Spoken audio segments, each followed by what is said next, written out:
এই বাড়িটি ছিল আম্মাজান হজরত খাদিজা রাদিয়াল্লাহু বাড়ি বা ঘর। তো এই ঘর বা বাড়িটি এখন কোথায়, এই ভিডিওতে আমরা দেখব। আসসালামু আলাইকুম রহমতুল্লাহ। এই ঘরটি আপনারা সবাই চিনেন, বলা হয় এই জায়গার মধ্যে আল্লাহ রাসূলের জন্মস্থান বা জন্মের যে ঘর সেটি ছিল। পরে এটিকে নতুন করে কনস্ট্রাকশন করে বর্তমানে এটি লাইব্রেরি রূপ দেওয়া হয়েছে। যাক, আল্লাহ ভালো জানেন। তো এই লাইব্রেরির ঠিক পাশেই প্রায় 200 মিটার সামনে একটি জায়গা রয়েছে।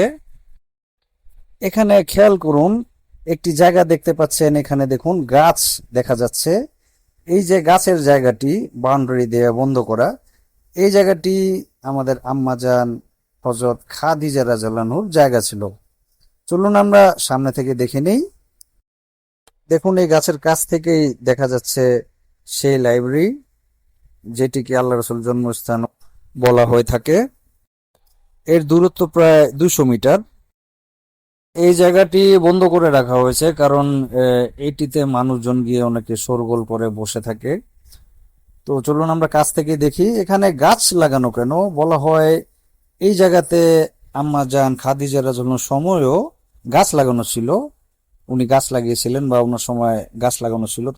আম্মাজান খাদিজা রাদিয়াল্লাহু আনহার গাছের স্মৃতিতেই এই জায়গাতে এখনো গাছ লাগানো আছে। আপনারা চাইলে এখানে বসে কোরআন তেলাওয়াত পড়তে পারেন বা ইবাদত জিকির পড়তে পারেন। এটি একটি পবিত্র এবং স্মরণীয় জায়গা। চলুন এটির সাথে সম্পৃক্ত আরেকটি জায়গা আপনাদের দেখাই আমি। দেখুন, সাফা মারোয়ার ঠিক বাহিরের জায়গা, এই জায়গাটি একটু উঁচু। তার পাশে দেখুন একটি জায়গা বন্ধ করে দেয়া আছে, ব্র্যাকেট করে দেয়া আছে। কেন? এই জায়গাটি কি বিশেষত্ব? এই জায়গাটিতে আম্মাজান খাদিজা রাদিয়াল্লাহু আনহার ঘর ছিল। দেখুন, এখানে মানুষজন ভিড় করে বসে থাকে, এজন্য এই জায়গাটিও বন্ধ করে দেয়া আছে। এখানে খাঁজ কাটা করে দেয়া হয়েছে, দেখতে পাচ্ছেন আপনারা, স্পষ্ট বোঝা যাচ্ছে। তো এই জায়গাতে আম্মাজান খাদিজা রাদিয়াল্লাহু আনহার ঘর ছিল, বাসা ছিল। আল্লাহ রাসূল এই জায়গাতে সম্ভবত আসা যাওয়া করতেন। 90-এর দশকের প্রথম দিকে যখন সংস্করণের কাজ করা হয়, তখন এইখানে এই ঘরগুলো ছিল আল্লাহ রাসূলের এবং আম্মাজান খাদিজা রাদিয়াল্লাহু আনহার যে ঘর। লোকেশনটা একটু দেখে নিন। এটি হচ্ছে হারম শরীফের দেওয়াল। ওই দিকে দেখুন সাফা পাহাড়, আর এইখানে দেখুন আপনারা মারোয়া পাহাড়। মারোয়া পাহাড়ের উপরে এই যে দেখুন গম্বুজটি দেখা যাচ্ছে, এর নিচেই মারোয়া পাহাড় রয়েছে। মারোয়া পাহাড় দিয়ে যদি আপনি বের হয়ে আসেন, তাহলে কাছে এই বাথরুমে যাওয়ার রাস্তার ঠিক ডান দিকেই এই জায়গাটি রয়েছে। এই জায়গাটি বন্ধ করে দেয়া থাকে যাতে এই জায়গাতে কেউ বসতে বা ভিড় করতে না পারে। বলা হয় এই ঘরগুলো এখনো আছে মাটির নিচে সেভাবেই। এর উপরেই এই মাটি বা রাস্তাগুলো করা হয়েছে। এটি হচ্ছে বাব উন নবী গেট।